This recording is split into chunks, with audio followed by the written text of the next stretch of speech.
Coming up, documenting the history of a former Region 8 Air Force base through sight and the written word. We'll introduce you to the author of a new book coming up.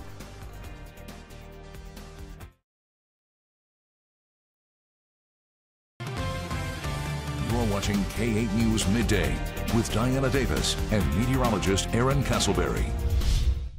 You're looking at the latest literary work by Gage Fears, a native of Region 8, who has documented the history of Acre Air Force Base in this book, Abandoned Arkansas, Acre Air Force Base. And Acre, of course, was once home to 3,000 service members and a fleet of B-52s and KC-135s. And joining us now here in the studio is Gage Fears, all the way from Searcy. Thank you so much for being here. It's a pleasure being here, Miss Diana.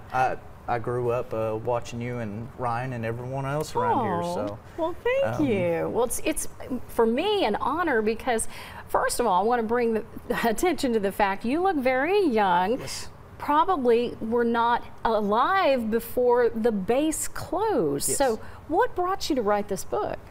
Well, if you look inside one of the first pages, the book is dedicated to a Staff Sergeant Walter BJ. It is my grandfather, and I started writing the book 1 year after he passed. Originally, we started taking photos of this. It was me and two other photographers within the Abandoned Atlas Foundation. We went up to Blytheville and we gathered over 1,000 photos between the three of us. And then I started writing an article for their website and decided to put it into a book because everybody was telling me, so good, you ought to put it into a book, so here it is. And the photos that you have taken, as well as the ones that you've uncovered as the people from the Cold War Museum have been there, and they helped you with some of these. This is a fascinating documentation. How long did it take you? About a year and a half. I finished it around August of 2022. Wow. And those photos we see right now, there's the control tower, and that alone had a history behind it. It was even painted a different color. Many times, actually, yes. Really? The top of that building, actually, is mainly used for storage now. It's just no ventilation up there, and the stairs are really steep up there, so they don't really go up there anymore. Wow. And there's no need to anymore as well. Lots of the base has fallen into disrepair, yes, and that's why they want to revive it and have this museum have its presence. But people today don't understand that this air base played a pivotal role in the history of our military, and you found that. Yes, ma'am. So it's always been rumored that Blytheville was on one of the top 5 bases of Russia's hit list during the Cold War. Wow.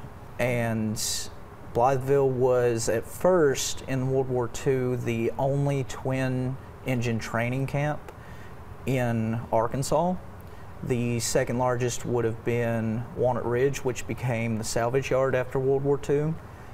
And after World War II, Blytheville kind of went into a limbo, then became a TAC base, and they had B-57s, and then became our B-52 base. Little Rock at the time, while Blytheville was a TAC base, did have bombers themselves, but then they switched their mission over to the C-130, and Blytheville switched over to, well, didn't really switch over, but began the B-52 and the KC-135. And before we go, how can we get our hands on this book? Because it is so well put together by an Arkansan. So you can find this on the Abandoned Atlas website. You can find it on Amazon, Barnes & Noble. I do occasionally pick up some copies from my publisher, Arcadia Publishing. Pretty much anywhere you can find a book, it's there. Wonderful job. Thank you so much. Thank you, Miss Diana. Gage Fears, I hope it's just the beginning of your career writing. I appreciate it. Thank you. It's just fascinating, isn't it, Aaron? It is.